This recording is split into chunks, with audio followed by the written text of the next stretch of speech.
নমস্কার, আমি সুভাশিস আর আপনি দেখছেন আপনার প্রিয় চ্যানেল অজানা সাকসেস। তো ফ্রেন্ডস, আজকের ভিডিওতে আমরা বেসিক্যালি দুটো সুইং ট্রেডিং এর স্টক নিয়ে ডিসকাস করব আপনাদের সামনে। কারণ কি, এই দুটো স্টক আমাদের র্যাডারে এসেছে সুইং ট্রেডিং এর জন্য। আর সবথেকে বড় ব্যাপার যেটা, এখন যে মার্কেট দারুণ ভোলাটাইল একটা মার্কেট, সামনে ইলেকশন রয়েছে, মার্কেট অল টাইম হাই থেকে পটপট করে নিচের দিকে পড়ছে, গ্যাপ ডাউন হতে হতে পড়ছে। তো সম্পূর্ণ নিয়ে একটা ভিডিওটা বানাবো, যেখানে আমরা দেখবো যে মার্কেটের এখন পরিস্থিতি কি, মার্কেট আরো কতটা নিচে আসতে পারে বা সাপোর্ট লেভেল কি হতে পারে। তার সাথে আমরা ওই দুটো সুইং ট্রেডিংকে নিয়ে, যে দুটো যে সুইং ট্রেডিং এর স্টক, সেই দুটো স্টককে নিয়ে ডিসকাস করব। তো সম্পূর্ণ ভিডিওটা দেখতে থাকুন। আর একটা জিনিস বলে রাখি আপনাদেরকে, যে যদি আপনি আমাদের সাথে যুক্ত থাকতে চান, বা আমি কখন কোন স্টকটা বাই করছি, সেল করছি, হোল্ড করছি, কি করছি, তো আপনি আমাদের হোয়াটসঅ্যাপ গ্রুপে জয়েন হতে পারেন, যেটা এই ভিডিওর ডেসক্রিপশনের লিঙ্ক কিন্তু দেওয়া রয়েছে। তো অনেকদিন পরে ভিডিওটা নিয়ে আসছি, যাই হোক এরপর থেকে আশা করি অনেকটাই একটু বেশি ভিডিও নিয়ে আসতে পারবো। তো দেখা যাক, আজকের ভিডিওটা শুরু করা যাক অন্তত। তো দেখুন, ফার্স্ট আমরা দেখে নেবো যে নিফটি 50 যে ইন্ডেক্স, ভারতীয় শেয়ার মার্কেটের যে সূচক, দেখুন ভারতীয় শেয়ার মার্কেটের সূচকে কি ঘটছে। নিফটি বেশ কয়েকদিন ধরে, লাস্ট কয়েকদিন ধরে দেখুন কিরকম পট করে নিচে পড়ছে, পুরো গ্যাপ ডাউন হতে হতে নিচে পড়ছে। প্রত্যেকদিন যেখানে ক্লোজ দিল, পরের দিন গিয়ে ধাম করে একটা বড় গ্যাপ ছাড়লো, দিয়ে আবার ওপেন হচ্ছে। তো এরকম গ্যাপ ছেড়ে ছেড়ে ওপেন, মানে ডাউন হয়ে ওপেন হচ্ছে। তো এবার এই জায়গায় দাঁড়িয়ে একটা ট্রেন্ড লাইন, যে ট্রেন্ড লাইনটাকে কিন্তু নিফটি বেশ কয়েকদিন ধরে, কিন্তু বেশ একটা দীর্ঘ সময় ধরে এটা মানে ফলো করছে, রেসপেক্ট দিচ্ছে। তো দেখুন, এই যে ট্রেন্ড লাইনটা আমি ইয়েলো কালারের যেটা ড্র করেছি, তো দেখুন এখানটাতে এই জোনটাকে কিন্তু বারবার সাপোর্ট নিচ্ছিল। দেখুন এখানটাতে একবার সাপোর্ট নিল, তারপর দুবার নিয়ে ফের উপরে উঠে গেল, তারপর এখানে আসলো, এখান থেকে ফের সাপোর্ট নিয়ে উপরে গেল, তারপর এখানটাতে একটা সাপোর্ট ছিল, আবার এখানটাতে একবার সাপোর্ট নিল, দিয়ে উপরে গেল। দেখুন ফাইনালি আবার এসে এই জায়গাটাতে কিন্তু একটা সাপোর্ট নেওয়ার চেষ্টা করছে মার্কেটটা। তো আমাদেরকে ফার্স্ট যেটা হবে আমাদের জন্য, নিফটির এই যে জোনটা, এই জোনটাতে কিন্তু আমাদেরকে দেখতে হবে যে মার্কেট কি করছে, বা এখান থেকে মার্কেট সাপোর্ট নিয়ে উপরে যাওয়ার চেষ্টা করছে, নাকি ও নিচের দিকে এই সাপোর্টটাকে ব্রেক করে নিচের দিকে চলে আসছে। তো কারণ কি, সুইং ট্রেডিং সব থেকে মোস্ট ইম্পর্টেন্ট যেটা, যে স্রোতে গা ভাসানোটা সুইং ট্রেডিং এর একটা কিন্তু খুব পোটেনশিয়াল দিক। মার্কেট যদি ওভারঅল একটা পজিটিভনেস দেখায়, অর্থাৎ যদি এখান থেকে নিফটি সাপোর্ট নিয়ে এখান থেকে ওঠা শুরু করে, আর সেই সময় যদি আমরা সুইং ট্রেডিংও করতে থাকি, তাহলে কি হবে, ওভারঅল মার্কেটও একটা পজিটিভনেস থাকবে, আর আমাদের যে সুইং ট্রেডিং এর যে স্টকগুলো, সেইগুলোও কিন্তু দারুণভাবে একটা পজিটিভ, এই ওভারঅল মার্কেটও পজিটিভ থাকবে। সেই মার্কেটের পজিটিভ হাওয়াতে স্টকগুলো কিন্তু অনেক বেশি পরিমাণে বাড়তে শুরু করবে। তো এই হলো আজকের আমাদের নিফটি 50-র অ্যানালাইসিসটা। তো চলুন, এরপর আমরা যে দুটো স্টক দেখে নিয়েছি, তো যে দুটো স্টক আমাদের র্যাডারে এসেছে, সেই দুটো স্টককে নিয়ে ডিসকাস করে নেব। তো ফার্স্ট যে স্টকটি দেখাবো আপনাদেরকে, সেটি হলো জুবিল্যান্ট ফার্মা। জুবিল্যান্ট ফার্মা এই স্টকটা কিন্তু একটা ভালো স্টক। আমি যেটা ফরমেশন দেখালাম, কেন স্টকটাকে আমি সিলেক্ট করেছি সেটা সম্পূর্ণটা দেখবো।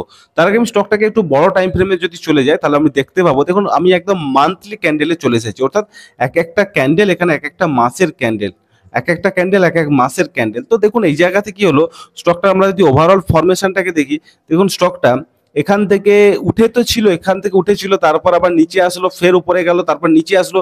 এই যে এখান থেকে যে সাপোর্টটা নিয়েছে, দেখুন তার প্রিভিয়াস যে সাপোর্ট জোন ছিল, এই যে জোনটা, সেই জোনটা থেকে কিন্তু বারবার সাপোর্ট নিচ্ছে। আমি যদি একটা লাইন ড্র করে নিই, আপনার বুঝতে সুবিধা হবে। দেখুন এই যে জোনটা, এই জোনটা থেকে কিন্তু বারবার মানে মার্কেট নিচে আসার পরে এখানে একবার সাপোর্ট নিচ্ছে, এখানে একবার সাপোর্ট নিল, ফের এখানে একবার সাপোর্ট নিয়ে কিন্তু উপরের দিকে যাওয়ার চেষ্টা করছে। তো এবার আমরা যদি দেখি যে এখানটাতে মার্কেটে যে মুভমেন্ট, আমরা কিন্তু বড় টাইম ফ্রেমে রয়েছে, অর্থাৎ মান্থলি, এক একটা ক্যান্ডেল কিন্তু এক একটা মাসের ক্যান্ডেল। দেখুন এখানে সাপোর্ট নিল, ফের উপরে গেল, আবার একটু রিটেস্ট করলো, ফের উপরে গেল, তারপর দেখুন এখানটাতে একটা কনসলিডেট করলো, ফের একটু উপরে যাওয়ার চেষ্টা করছে। তো চলুন এবার আমরা এটাকে যদি টাইম ফ্রেমটাকে কমাতে থাকি, যে উইকলিতে চলে যায়, তো উইকলিতে গেলে আমরা কিন্তু একটা দারুণ জিনিস দেখবো। দেখুন এই যে জায়গাটা, আমি যে লাইনটাকে ড্র করেছি, এটা কিন্তু একটা এখানটা থেকে কিন্তু মার্কেট একটা যে স্লোপটা কিন্তু বেড়ে গেছিল। তো আমি এটাকে যদি আরো ডেলিতে নিয়ে চলে যাই, আপনার বুঝতে কিন্তু সুবিধা হবে। তো দেখুন এই যে জোনটা, এই যে জায়গাটা, এই জায়গাটা থেকে দেখুন একটা কিন্তু রিজেকশন পেয়ে মার্কেট কিন্তু নিচের দিকে এসেছিল। এখান থেকে আসলো, আসার পর ফের একটা উপরে ওঠার চেষ্টা করছিল, মার্কেটটা উপরে ওঠার চেষ্টা করছিল এখানটাতে, কিন্তু তারপরে দেখুন এখান থেকে রিজেকশন পেয়ে পটপট করে নিচে চলে আসলো মার্কেটটা। তো তারপরে দেখুন এই যে জায়গাটা, মেন যেটা আপনাদেরকে দেখানোর বা বলার ব্যাপারটা, দেখুন এই জায়গাটাতে দেখুন মার্কেটটা উপরে উঠলো, বেশ কিছুটা সময় ধরে এখানটাতে কিন্তু একটা কনসলিডেট মোডের মধ্যে ছিল, যেটাকে যদি আমি একটা বক্স হিসেবে ড্র করি, আপনি দেখতে পাবেন। দেখুন বেশ কিছুটা সময় ধরে কিন্তু কিন্তু একটা একটা বক্সের ভেতর কিন্তু ঘোরাফেরা করছিল। তারপরে কি হলো, আমি যদি এটাকে একটু বড় করে নিই আপনার দেখতে সুবিধা হবে। দেখুন এই বক্সটাকে ব্রেক করলো, ফাইনালি এই বক্সটাকে ব্রেক করে দিল। ব্রেক করার পরে এখানে আবার একটা ছোট্ট বক্স বানিয়েছিল, ছোট্ট বক্স আবার একটা বানিয়েছিল। অর্থাৎ এই যে জিনিসগুলো এগুলো কিন্তু এক একটা কনফার্মেশন আমাদের জন্য, এগুলো এক একটা কনফার্মেশন। দেখুন এই ছোট্ট বক্সটাকে ফাইনালি একটা ব্রেক দিয়েছে এই ক্যান্ডেলটাতে। এবার এই জায়গায় যদি আমরা ভলিউমটাকে টেস্ট করি তো দেখবো, দেখুন এই যে যখন প্রাইসটা উপরে উঠেছিল তখন কিন্তু একটা বড় ভলিউম ছিল, তারপরে এই যে এখানে একটা কনসলিডেট হচ্ছিল, তখন কিন্তু ভলিউম কিন্তু ধীরে ধীরে কমে যাচ্ছিল। তারপরে দেখুন আবার প্রাইস উপর দিকে যাওয়া শুরু করেছে, ভলিউম কিন্তু আস্তে আস্তে পিক আপ শুরু করছে। তো এই জায়গায় ভলিউমও কিন্তু সাপোর্ট করছে। তো এই জায়গাতে আমি কিন্তু এই স্টকটাকে আমার ওয়াচ লিস্টে অ্যাড করছি, আপনিও কিন্তু আপনার যদি চান তো ওয়াচ লিস্টে অ্যাড করুন। বাট একটা জিনিস আমি সবসময় বলে রাখি যে এই যে এরকম ব্যাপার নয় যে আপনি এটা দেখলাম দেখে গিয়ে কালকে বাই করে নিলাম। সবসময় শেখার জন্য দেখুন, বোঝার জন্য দেখুন, যাতে আপনি শিখে নিজে আরো নিজের মতো করে কাজ করতে পারেন। কারণ নিজে শেখার ঊর্ধ্বে আর কিচ্ছু হয় না, ঠিক আছে? তো একটা এডুকেশনাল পারপাস হিসাবে ভিডিওটাকে দেখুন। এক্ষুনি আমি শুনে গিয়ে কালকে কিনে নেবো, এটা করাটা কখনো ঠিক হবে না।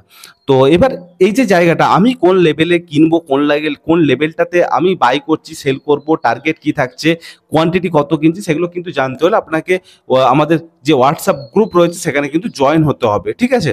তো এটা আমাদের ছিল ফার্স্ট স্টক। তো নেক্সট যে স্টকটাতে আমরা চলে যাব, যে স্টকটাও কিন্তু একটা খুব ভালো স্টক, ফরমেশন খুব ভালো দেখাচ্ছে, সেই স্টকটি হলো হল, HAL, হিন্দুস্তান অ্যারোনটিক্স লিমিটেড যেটা রয়েছে। তো স্টকটাকে নিয়ে আমরা দেখবো, স্টকটাও দারুণ ফরমেশন দেখাচ্ছে। আমাদের সুইং ট্রেডিং এর জন্য কিন্তু আমরা নিয়েছি।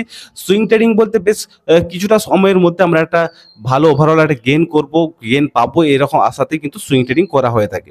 আর সুইং ট্রেডিং মানে এরকম নয়, বেশিরভাগ ক্ষেত্রে কি হয় আমরা ভাবি এক করি আর এক। বাট এই যে স্টকটাকে অনেক দিন আগে থেকে আমি বলেছিলাম, দেখুন স্টকটা সুইং ট্রেডিং এর জন্য কিন্তু দারুণ ছিল। এই যে লাইনটাকে ব্রেক দিয়েছিল তারপর থেকে দেখুন কিরকম পটপট করে পড়ে যাচ্ছে।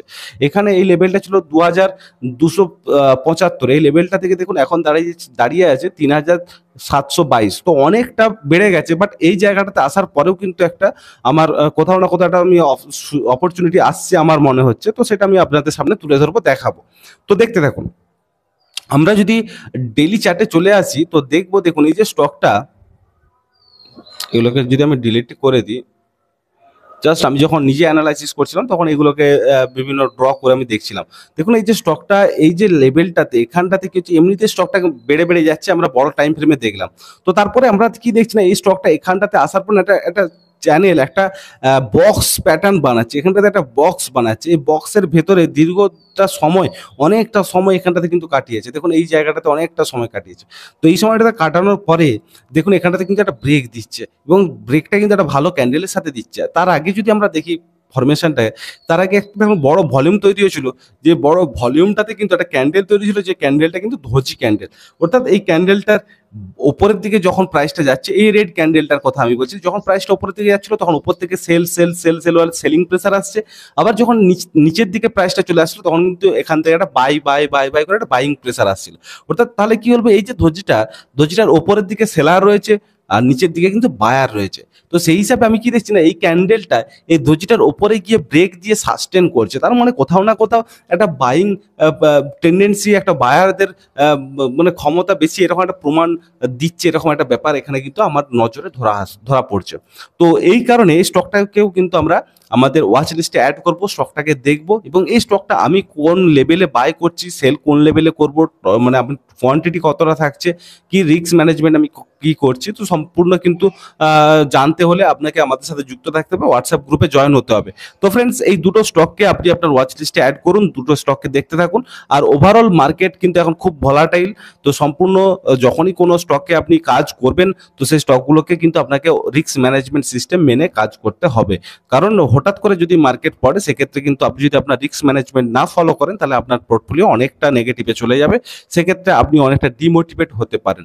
তো সম্পূর্ণ সবসময় আমি বলবো রিস্ক ম্যানেজমেন্ট সিস্টেমকে মেনটেন করে কাজ করুন, দেখবেন আস্তে আস্তে আপনার কিন্তু প্রফিটেবলে চলে আসবেন। তো চলুন ফ্রেন্ডস, আজকের ভিডিওটা কেমন লাগলো একটু কমেন্টে জানাবেন, আর এই দুটো স্টককে অবশ্যই আপনার ওয়াচ লিস্টে অ্যাড করুন। ঠিক আছে, চলুন দেখা হচ্ছে পরবর্তী ভিডিওতে।